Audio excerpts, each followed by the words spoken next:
Hello everyone, we welcome you all to another episode of the Cosmic Matrix podcast with your hosts Bernhard Günther and Laura Matsu.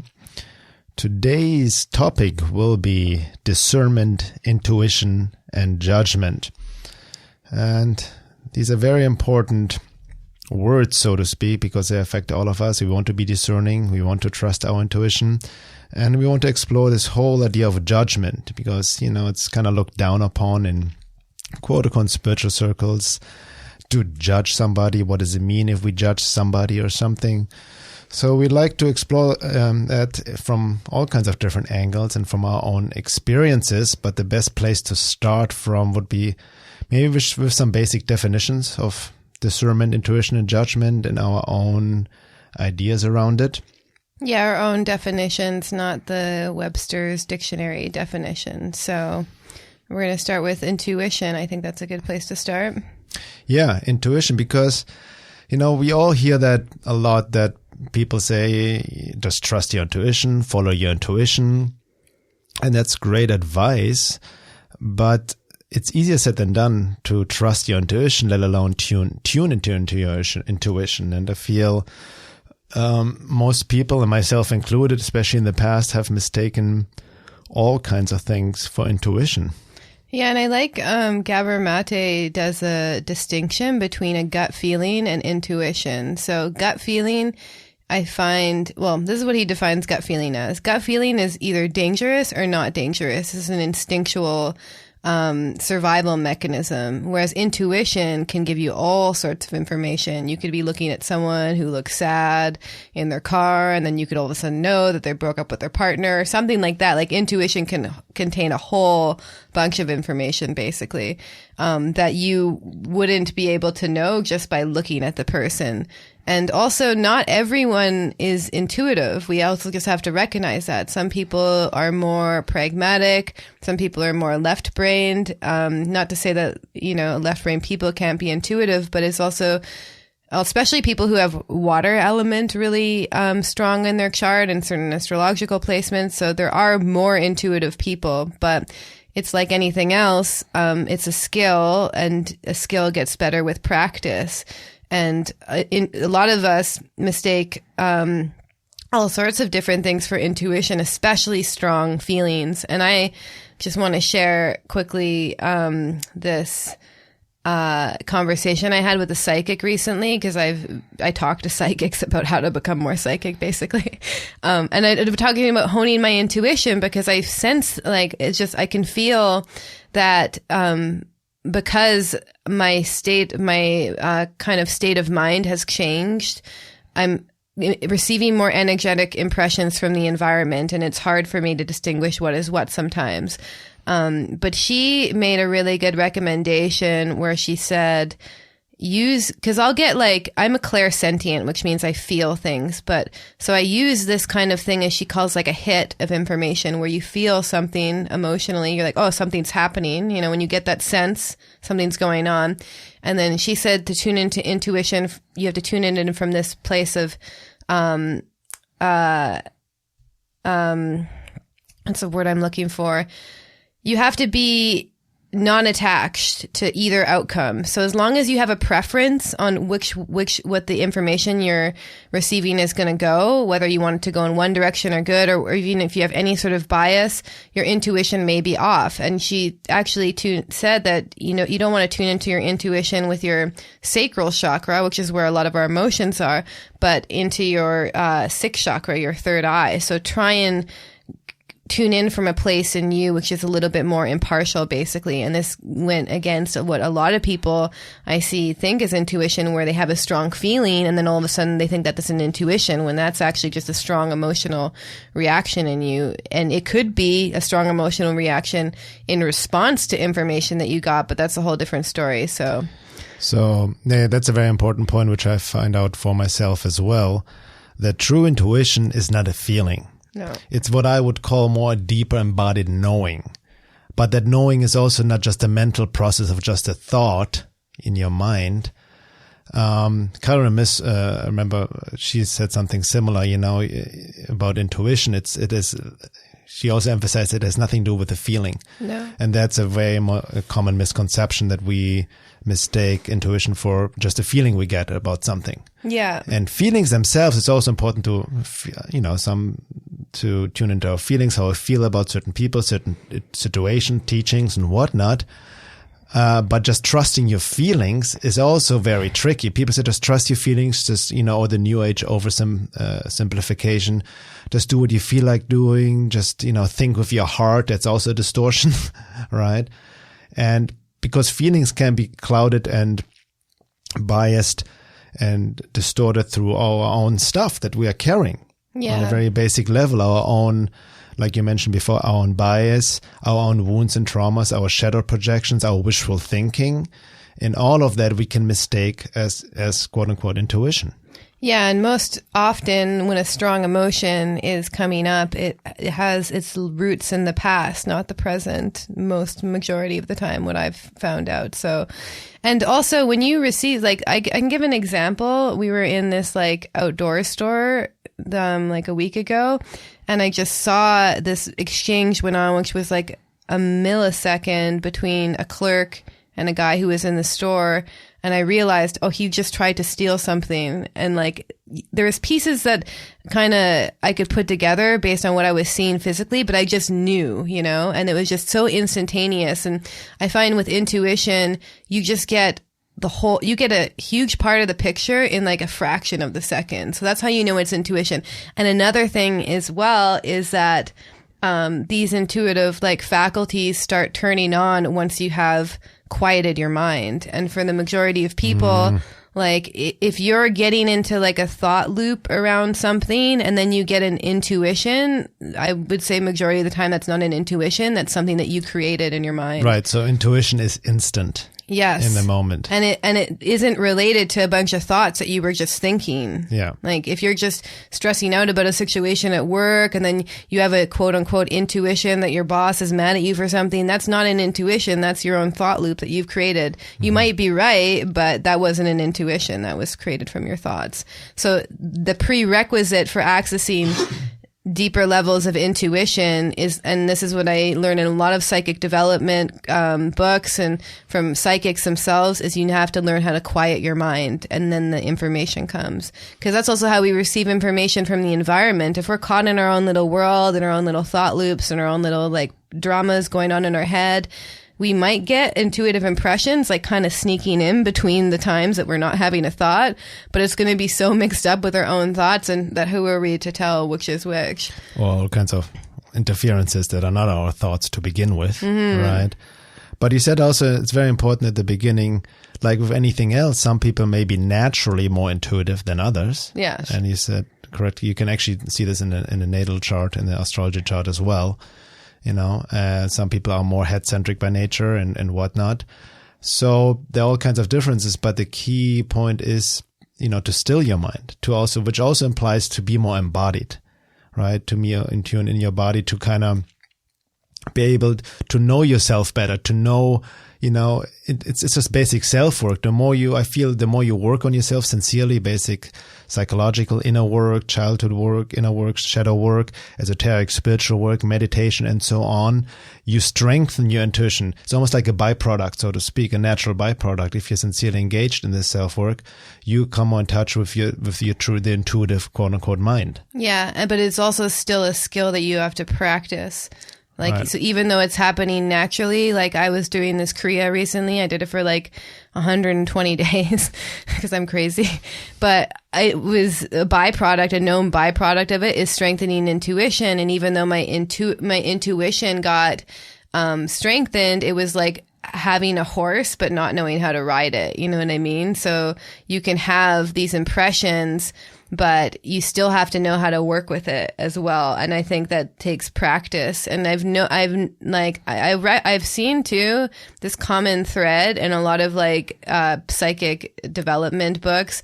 I read psychic development books, obviously, is that you have to also be able to get yourself into a brainwave state in like alpha or theta, or that can be your natural functioning state if you're really like chill all the time. But you have to be able to get yourself into a less active brainwave state. So usually we're in beta brainwave state when we're doing our activities in the world, and you have to get yourself into alpha or theta basically at will. Like you need to like be able to in order to access like intuition on command. And for the most part, like unless you're actively training your mind through some sort of mind, body, spirit practice and doing inner work as well, because that naturally is going to calm you down, you're not going to be able to access those realms. It's just because you're in this space of activity and thought and action, which isn't a bad space. It's what we need to be in order to get our mind working and get things done. But it's just not the space where these energetic impressions really come in. Mm-hmm. That's interesting. Yeah. What I've also been struggling actually, and you helped me with that as well, remember, like, because I'm also very intuitive, but sometimes don't trust my intuition, you know, which I then relate to, also like if you have certain self-worth issues or I'm not good enough, certain shame, guilt, whatnot, you just don't trust yourself. You know, it's like, to say it very generally, if you don't quote unquote love yourself, you don't trust yourself. Yeah. Right? Because of childhood wounding, because you have been not mirrored correctly by your parents, right? Yeah. Because if you may have felt wrong for certain feelings or emotions you had, or any behaviors, whatever it may be. And parents like who gaslight you and tell you that, oh, I don't remember that happening. That's really common. Gaslighting, you know? Then makes you even more confused about your own impressions. And then on top of what we grow up in a world, the so-called first world, where the intellect is worshipped. You know, in school, we're not being taught anything about trusting our intuition, developing intuition. The intellect, the mind, the IQ is worshipped. You learn nothing about emotional intelligence or the body-mind connections. And it's not to emphasize that it's not about demonizing the mind either. We can get into that later as well, the importance of critical thinking to use your mind correctly. But it's just this overemphasis on the intellect and, you know, and the diminishment of the bodily impression of intuition and all of that, even, you know, the suppression of gut feelings and all of that. Yeah. Yeah, exactly. And also with this thing, once you can learn how to also validate your own intuition, it becomes stronger. It's like, you know, you need that positive reinforcement. So I find like a good activity is I think we did this on so basically you need to make predictions on something that you have no stock in. So, you know, make a prediction about if someone texts you, who is that texting you, phone call, etc. You know, and then you can start just practicing it. Just practice it on things that like you have, like you're not going to gain or lose from, you know, because the more that because then when we're practicing, because we need to know what that feels like. You know what I mean? We need to know what the intuition actually feels like. And for me, or at least what I've experienced, is a very like, it's not urgent, it's not emotional, it's like a very like peaceful, not a voice, because I don't hear it in a voice, but it's like kind of take it or leave it. Like, this is what's going on. And it's not going to be like anxious and be like, no, you need to do this right now. That actually might be a gut feeling. But the things that we think are intuition, like, no, do this. That's actually usually coming from like. That's a very important point. It's a very calm, grounded impression that goes even, I feel, that's why it's even like you just described, hard to put into words, because it's beyond our five senses we usually operate in, you know, there's something else, and it's very this calm, like, and it's very sure, it's very, you just know in that very moment. Yeah. And it's not, again, like I said, it's not this intellectual thought process that's usually mistaken for intuition as well, for example. Yeah, so maybe we can go, speaking of thought process, I feel that discernment is actually more linked with the thought process. Exactly. So I also want to say, why is it important, for example, to hone our intuitive skills? Well, intuition, it's really so much needed in this day and age, because when you think about life is all about making decisions from the morning you wake up until you go to bed. So mostly we make decisions for this rational process. I should do this, I should do that. Or mechanical. It's most often mechanical, and like going through pro and con and whatnot. And it's very conditioned through our own mechanical unconscious behaviors, wounds and whatnot, biases, or addictions even, or wishful thinking, what we want to see. And most often, I'm sure the listeners can relate to that. The mind tells you one thing what you should do, but your intuitive sense gives you a different message. And that's also even so confusing when we second guess ourselves. Yeah. Right? We get certain insights intuitively right away, but then the mind questions it, starts to analyze it, gets into analysis paralysis.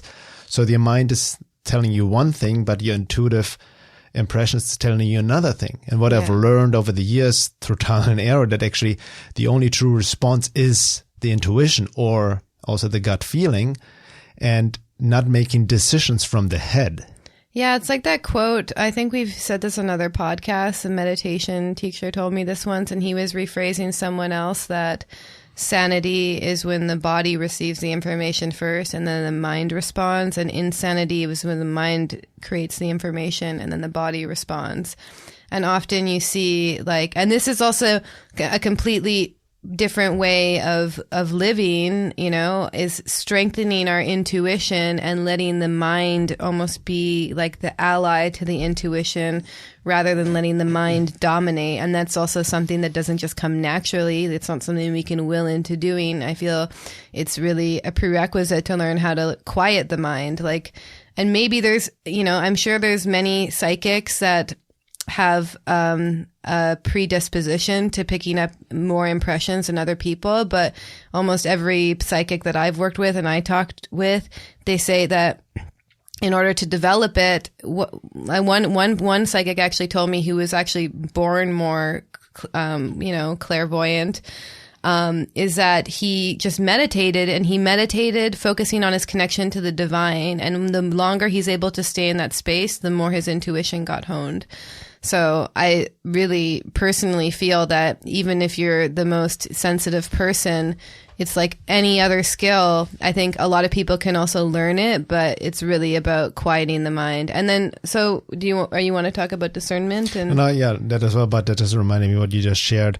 That's why I can relate to that. For example, you need to make a decision in your life and whatnot, what's going on, and you're very confused about it. And most often we try to overthink and engage the mind and all that, or seek, ask others for insight and whatnot and externalize everything. But in those moments, if you have a problem, about a situation, about decisions you need to go through, that's, like you said, the best thing you could do is sit with it and meditate and still your mind. Just get grounded. And then I've noticed experienced it so many times, the answer arises, behind the stillness, the clarity comes, but it does take practice. It's not like that's why, like you mentioned before, a consistent meditation practice is so important.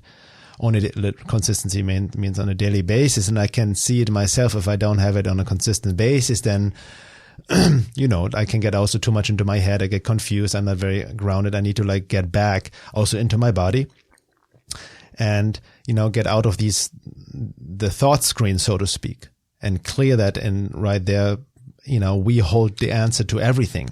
That's really the truth. Yeah, if you have a problem, if you sit with it in silent meditation for an hour, I feel that's a good free solution for many people, Yeah.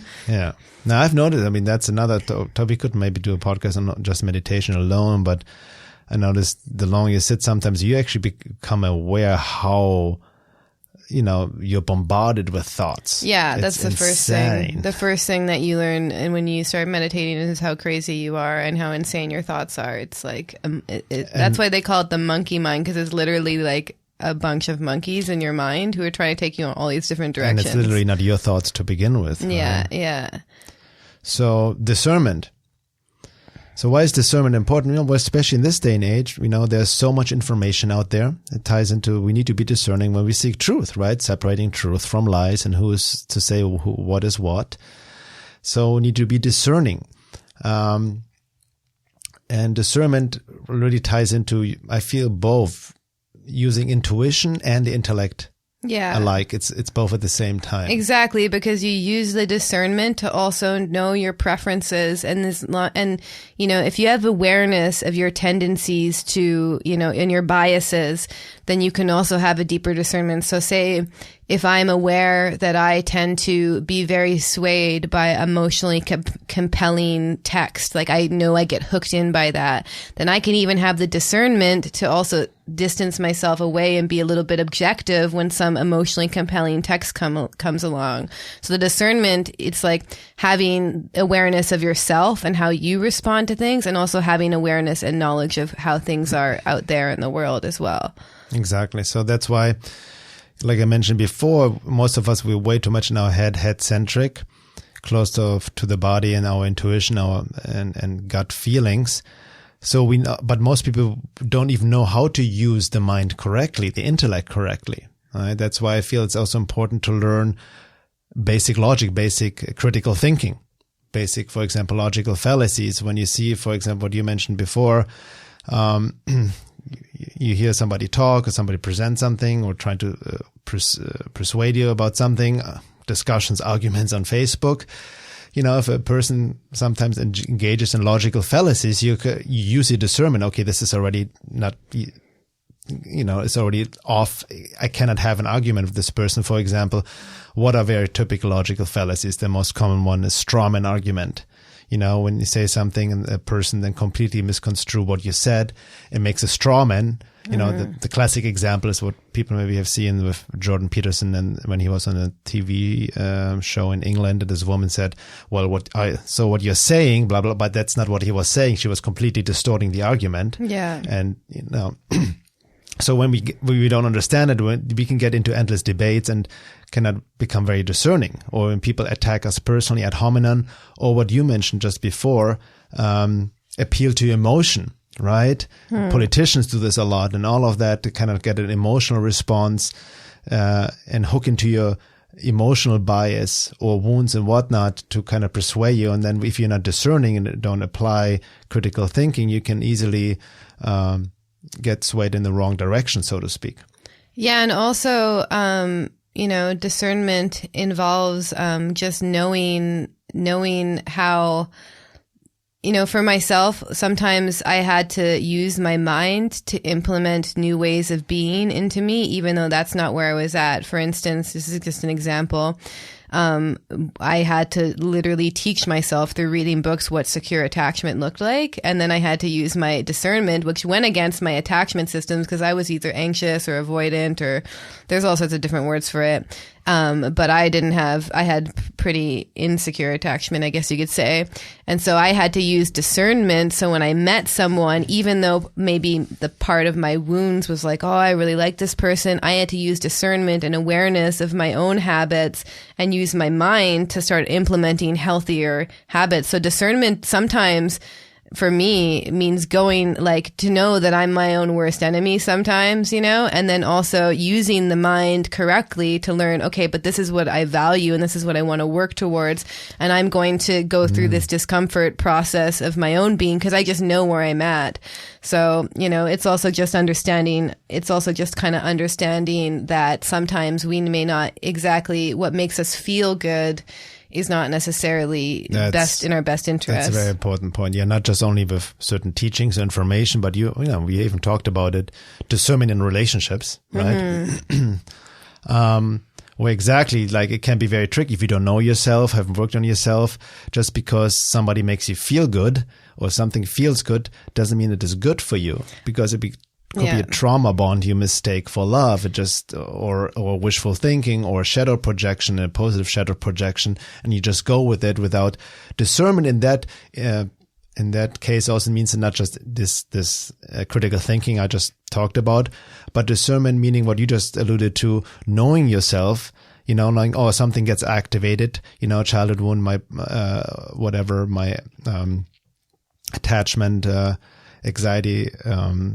Gets activated, or the grasping, or these projections. So the more you know yourself, your own, as Gurdjieff would say, your own machine, your own issues, the more you become discerning and just don't make impulsive decisions just because based on feelings. Yeah. And also, just because you don't like something may also not mean that it's necessarily bad or wrong, because I've known just through discernment and knowing myself, if a teacher or someone kind of like bothers me in the beginning, then I usually end up liking them later. Like that happened. I really like this meditation teacher, Reggie Ray. And at first I was like, oh, he talks so slow. It's so boring. I want to fall asleep. And then I ended up one day, I realized I really need different meditations to do that really work for me. And for his somatic approach really worked for me. So that's happened to me a few times, actually. I forget someone else. It's been a few times where, and even with, I triggered you. Yeah, that's what I was just going to say. Even in the beginning, before we were first talking, I knew, but there was an intensity of emotions that came up. I was in India at the time. And I just knew through my own discernment that this wasn't about you, that this was my old stuff being activated. And I also knew to sit with that and to not respond to it. So for the discernment is really like an inner and outer thing. I think that's really the key. No, that's funny that you mentioned about Reggie Ray, because I had a similar thing with Sri Aurobindo, which I actually wrote about in my recent essay, the necessity to surrender to the divine and spiritualize the being.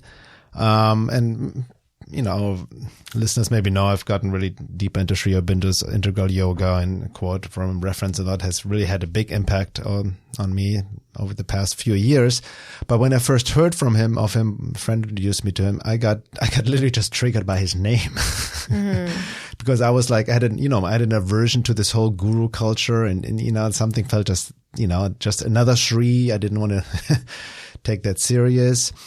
So my own bias actually was in the way of being discerning. Yeah. Right. And then through other synchronicities, another person gave me a book until I finally got over my bias. I learned to not judge something before I had to looked into, and then read it. And it's like, oh my God, this is not what I thought it is. Yeah. Boom. And that kind of, so you make a very good point. So even with information, we get teachings or whatnot, just because something makes you feel good doesn't mean it's true.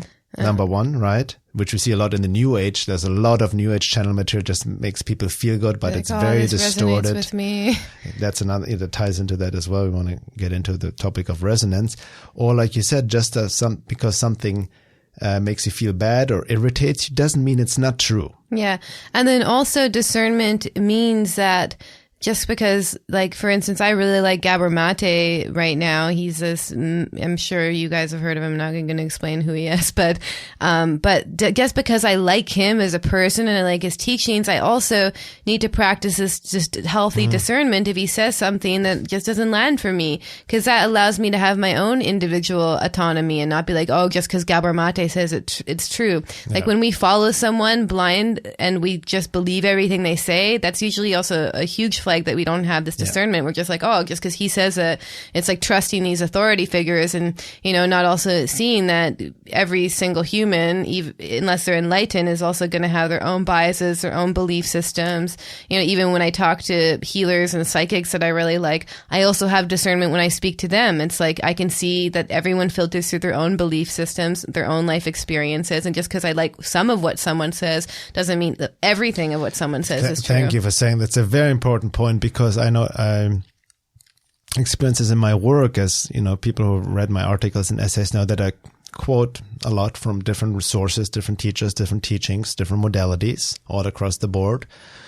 But here's the thing: so many times I actually almost involuntarily turned people onto certain teachings or modalities I actually don't fully agree with. I don't want to mention any names right now. Maybe in the second hour. And then they got,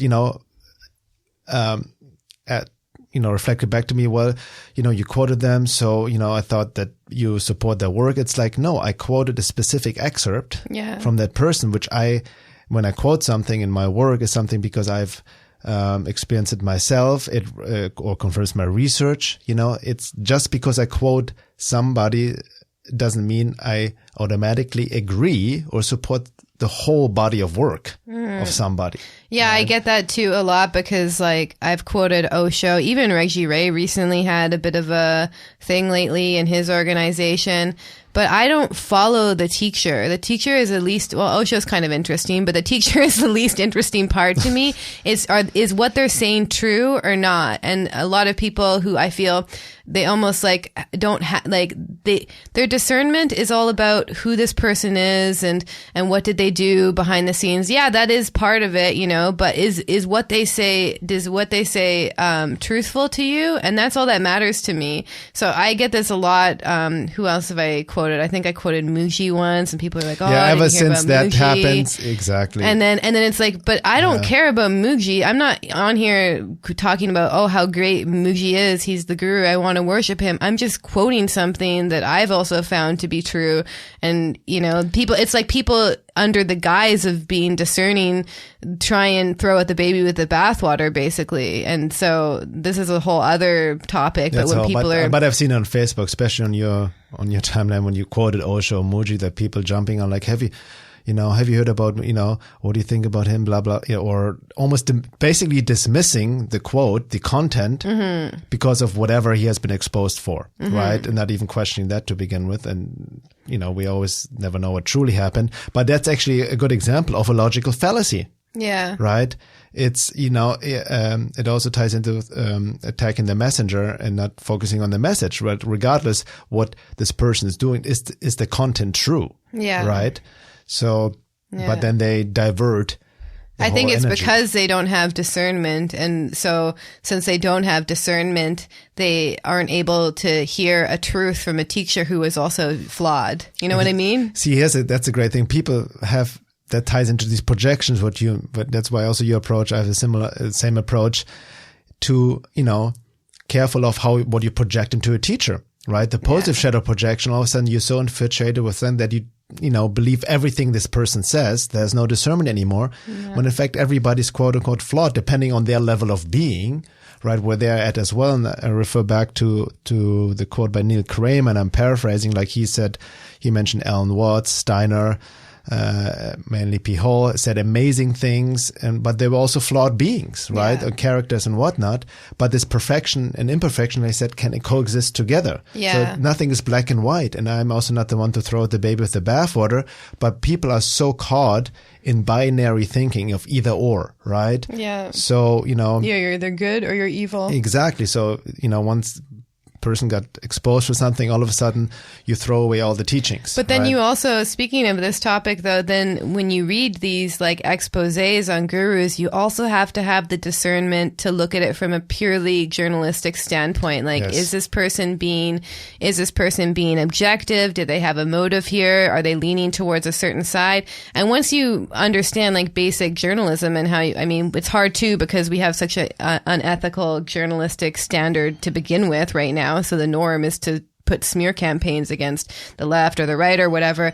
But to be a balanced piece of journalism, you have to show both sides. And most of these campaigns, they really have a certain agenda, especially, I don't want to name this person, but to take someone down. So already there's a bias there. Yeah, if somebody calls himself Guru Slayer, that's already a big indication of a bias right there. Yeah, because their identity is dependent on being able to do this. Yeah, no, that's true. Like, because people, maybe we've talked about this in the past podcasts, but especially nowadays, people get into this rage porn. Outrage porn. Outrage Yeah, porn. yeah, You know what I mean? yeah. Everybody jumps in the same bandwagon, reads an article, or have you heard what happened to this? This guy needs to be exposed in this. And it's not to be said that pathological individuals who have abused and hurt other people shouldn't be exposed or shouldn't be talked about, but how are you doing it, in what manner? Yeah. What's the discernment, and what kind of judgment? Like you said, it's very bad journalism. It's very like emotionally manipulative. Yeah. And driven by sensationalism, which people feed off. Like, it's the oldest thing in book. Like, people feed off like celebrity gossip. Exactly. Right? Gives them something to do, to talk about other people. Just the loosh too, Right? out of this and I can gossip. see, we had actually, we can go deeper. I want to, let me talk about, maybe, I don't want to name names in the first hour, maybe in the membership section we can go deeper. But we talked about this on the forum as well, with incidences, about the right speech and the issue of gossip and whatnot. Yeah. And how do you talk about, because we all want to be discerning. We talk about certain individuals out there in truth community and spiritual teachers. What is truth? What is lies? How can we be discerning? How can we talk about it? Right? Because we need to find a way to talk about it and not falling into, almost the new age distortion. Like I remember this yoga teacher once said at the end of her class, if you have nothing good to say about another person, better say nothing at all. Mm-hmm. That kind of also is like this avoidance can, leave room for abuse and just looking away, from what needs to be looked at. But how do we talk about it? Like you said, it's most important, for example, just to talk about the work without character assassination. Yeah. And these kind of things. Sorry. And where is it coming from too? And that's the true intention can really only be truthfully known by you and you being honest with yourself. Exactly, because I can totally put the mirror on myself. I used to talk out about a lot of distortions and other people in the truth community kind of for the nonsense that's out there. But I know for the most part, I've just really just focused on what they said, right? Nothing, no personal attacks, no ad hominem attacks and whatnot. But I can also see sometimes my own stuff get triggered when I get really annoyed by another person. Yeah. Right. And so I can see that my discernment is not clear because I'm already have my own bias, my own stuff gets activated. Yeah. So I then can see I've thrown out the baby with the bathwater, because we also need to acknowledge on that note that we can never have 100% objective view. Regardless, we can be discerning to a certain degree, but our own stuff still gets intermixed here and there a little bit. Yeah, with most stuff. And also, it just also reminds me too, this discernment, I feel, goes hand in hand with intuition because I just lost my thought in the middle of the sentence. But basically, in order to really be truly discerning, we have to be somewhat objective. And I think there are things you can be objective about. Oh, yeah. I remember what I was going to say. Okay, so this thing also about discernment also involves your own conscience as well. So and then the conscience is something that you need to grow. It's not something that is a given. So especially with right speech, that was a huge topic that came up in my mind. I think, I read a lot of books on Buddhism, so it's probably, I learned about it there. But there came a point where my own conscience had grown to the point where if I was about to write something gossipy or projecting on someone, it literally felt like my thoughts were creating poison in me that I was drinking. And only you will know when you get that feeling. So, maybe we can tell when other people, where we can have our, intuition when other people are doing it. But that's really, I think, the job for a person, because the more that we're able to be with those feelings and to recognize, okay, what's going on for me in this moment, the more that we actually grow a conscience and the more we actually develop deeper discernment. That's a very good point. So that goes back to what we said at the beginning, everything is interrelated. So to really develop better discernment, better intuition, better critical thinking, all goes together. All centers need to work harmoniously. So the more you work on yourself sincerely, the sincerity is key on their basic wounds, traumas, your unconscious aspects, shadow projections, triggers, and all of that. The esoteric spiritual work of meditation, stilling the mind, rejecting thoughts. The more your conscience, your true self comes to the front, the more your conscience develops, the harder it is to lie to yourself. And then where, when you say certain things or approach certain topics or other people, where it's truly coming from. And I can relate to that. There's many people who are not very conscious on the surface consciousness, they revel in gossip, talking shit about other people. Yeah. Right? But the more you develop a conscience, the harder it is to do, because you feel that's icky, literally something else is feeding off of it. Yeah. And that's what these occult forces, hyperdimensional entities also feed off of this lower frequency of just gossip, talking behind other people's backs and all of that, where it's you make yourself feel better by talking bad about another person. And just from a karmic perspective, no one likes being talked about as well. And the more that you're doing that with other people, I feel just for myself, the more that I'm also opening myself up to more of that too. Mm-hmm. So again, back to the discernment. So the discussion came up on the forum. We want to be discerning about somebody's work, what is true, what is lie. And so many people ask me, what I think about this person, this teacher, and that, is it valid, is it not? I'm not the authority here. I cannot tell, I just can share what I've come across based on my own research and experiences. But I cannot say about anything until I have, like, my thumb of rule. It's similar to what Gurdjieff said, I don't believe anything until I've experienced it for myself, right? In the sense, or verified it for myself. Yeah. And that's really what it comes down to in this. It's a continuing learning. Always. And I just realized another good way to build, your own intuitive faculties is to work with like divination arts. Like what I started doing is developing a relationship, not a reliance on tarot cards. So every day I would pull a spread and I would see what would happen in my day. And in doing that, you start, developing a sense of what intuition feels like and what's a strong emotion. So there's like 3 categories. I know I'm going back to intuition, but there's really 3 categories. There's a strong emotion, there's your intuition, and your gut feeling, and they're separate things, but they can be interrelated. And then it's also having the discernment to be able to tell which is which and which is coming in that moment, which means you have to have the level of self-awareness and self-honesty to be truthful to yourself. And that's the hardest part, because I find that, I even notice this in like you and me too, but it's really easy to lie to yourself. And we often lie to ourselves about the thing that we're least willing to face.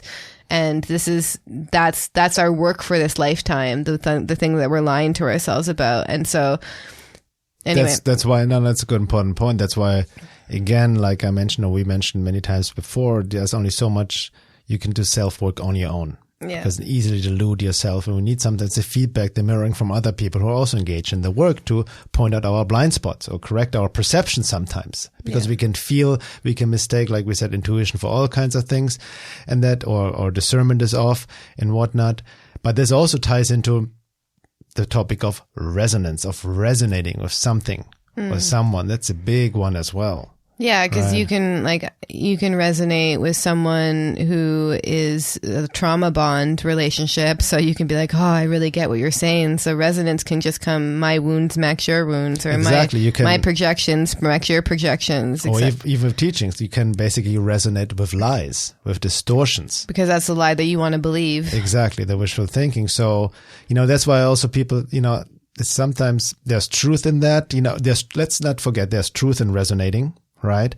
But again, similar to intuition, you need to be in a certain state of being, not only mind, and have a certain self-awareness and quietness and stillness within to be able to have this true, deeper resonance connected to your true self with truth. Yeah. As opposed to your biases, your wounds, your emotional projections, your wishful thinking, and all of that. Yeah, exactly. Like something can resonate with your like wounded self, and you could feel that as an energetic match, but it may not necessarily be good for you. Exactly. Or like in teachings, so many, people say, oh, this channel material, I resonate with this, it must be true. That's, but on the same token, a lot of fundamentalist Christians literally resonate, quote unquote, with the Bible and believe that the earth is only 6,000 years old. They resonate. That's how they feel. They resonate with that. Mm-hmm. So, so we need to be very careful when we talk about our resonance with this teaching. Where is this resonance coming from? Can we truly trust that? Right. Yeah. So you want to move on to judgment? Is that?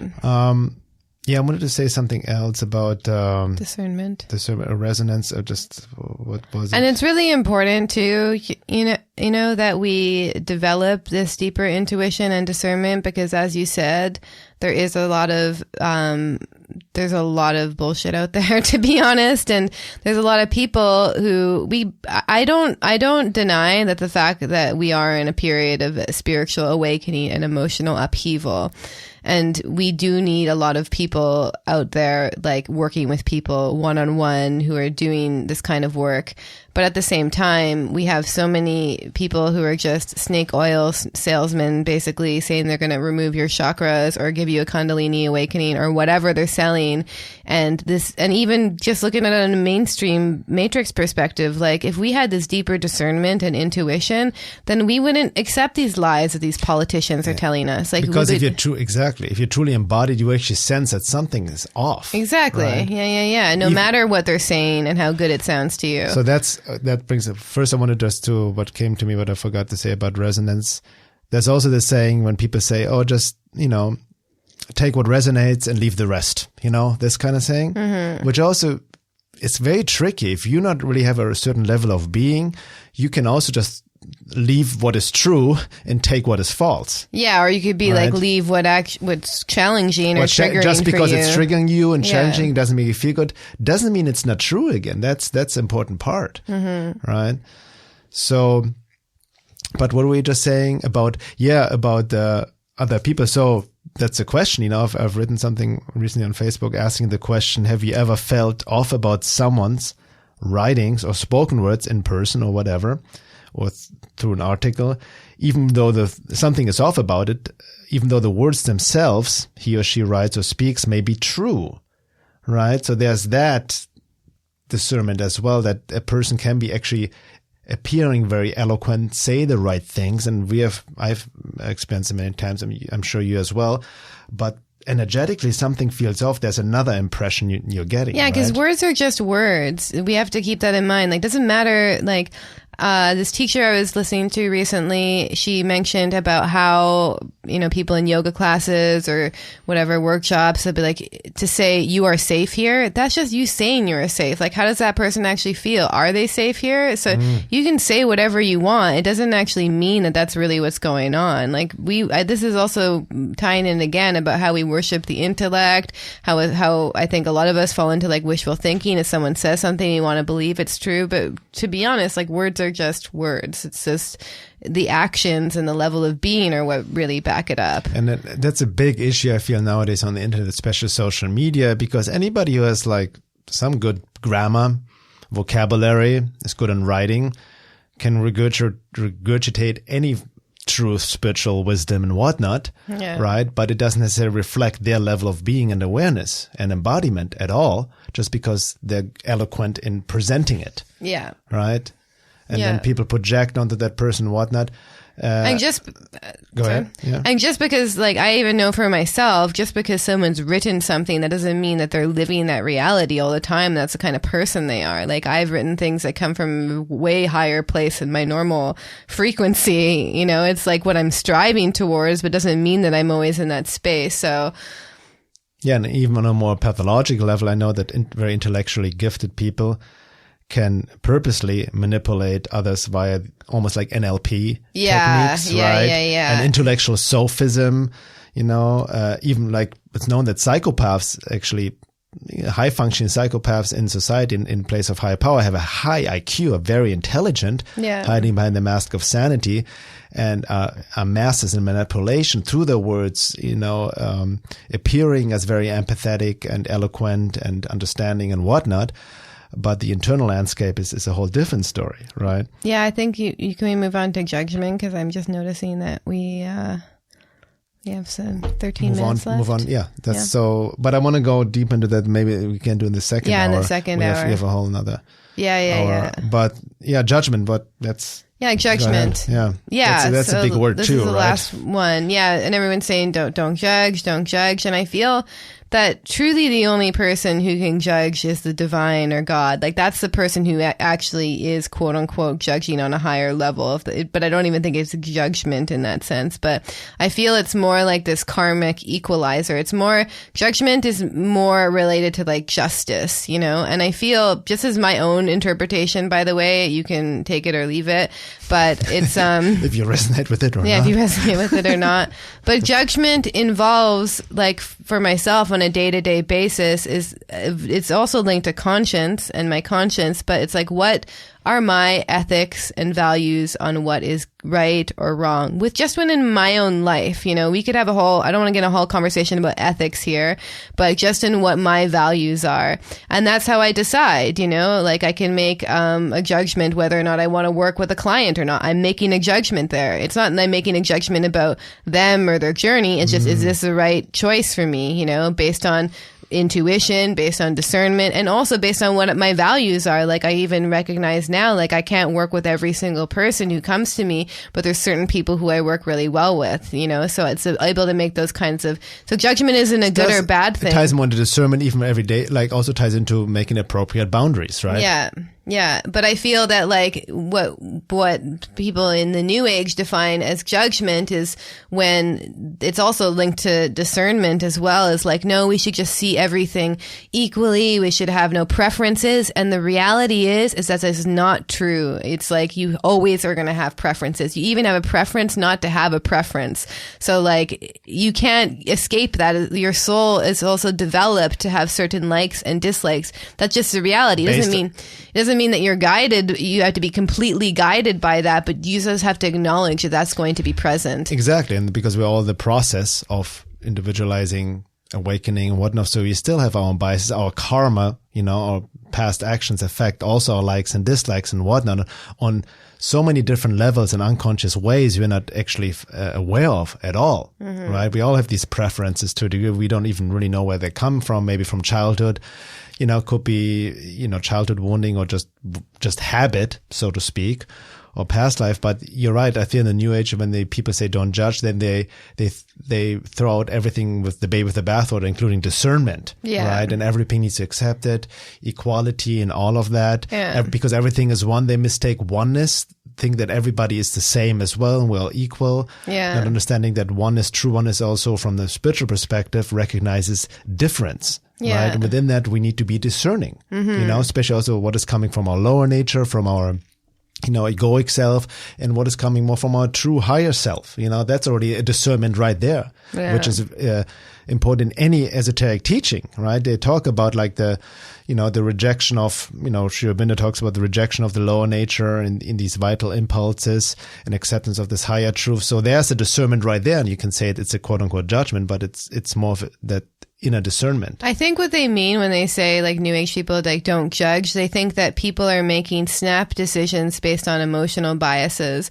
And that's to me, like maybe this is my Libra side, but when I'm going to like judge something, make a decision based on my own preferences, I take in, ideally, I should take in both sides of the equation. Like, what would it be if I like made this decision or that decision? And then also understanding my intentions and what my values are, and then making a judgment that's in alignment with taking me closer to my higher values and not just what my mind says I should do or whatever other programming. Yeah.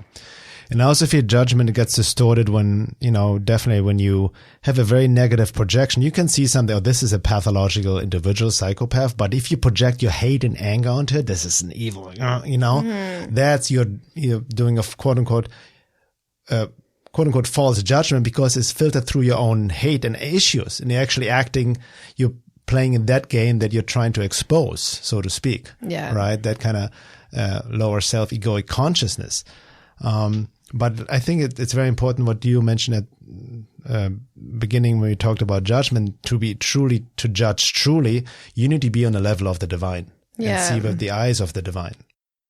And a lot of the judgments we have against other people are pure shadow projection, meaning we judge something in ourselves or we've repressed it in ourselves, and then we judge other people really harshly. Especially if it's very emotionally driven, right? Yeah, exactly. So, yes, let me think that's perfect timing to finish the first hour with this quote by the mother. And here she goes. Until your vision is constantly the vision of the divine in all things, you have not only no right, but no capacity to judge the state which others are in. And to pronounce a judgment on someone without having this vision spontaneously, effortlessly, is precisely an example of the mental presumptuousness of which Sri Aurobindo always spoke. And it so happens that one who has the vision, the consciousness, who is capable of seeing the truth in all things, never feels the need to judge anything whatever. For he understands everything and knows everything. Therefore, once and for all, you must tell yourselves that the moment you begin to judge things, people, circumstances, you're in the most total human ignorance. In short, one could put it like this. When one understands, one no longer judges. And when one judges, it means that one doesn't know. Judging people is one of the first things which must be totally swept away from the consciousness before you can take even a step on the supramental path. Because that is not a material progress or a bodily progress. It is only a very little progress of thought, a mental progress. And unless you have swept your mind clean of all its ignorance, you cannot hope to take a step on the supramental path. All those who have truly and sincerely had the experience of the divine presence, all those who have truly been in contact with the divine, have always said the same thing, that sometimes, even often, it is in what is most decried by men, most despised by men, most condemned by human, quote, wisdom, that one can see the divine light shining. They are not mere words, they are living experiences. All these ideas of good and evil, good and bad, higher, lower, all these notions belong to the ignorance of the human mind. And if one really wants to come in contact with the divine life, one must liberate oneself totally from this ignorance. One must rise to a region in consciousness or of consciousness where these things have no reality.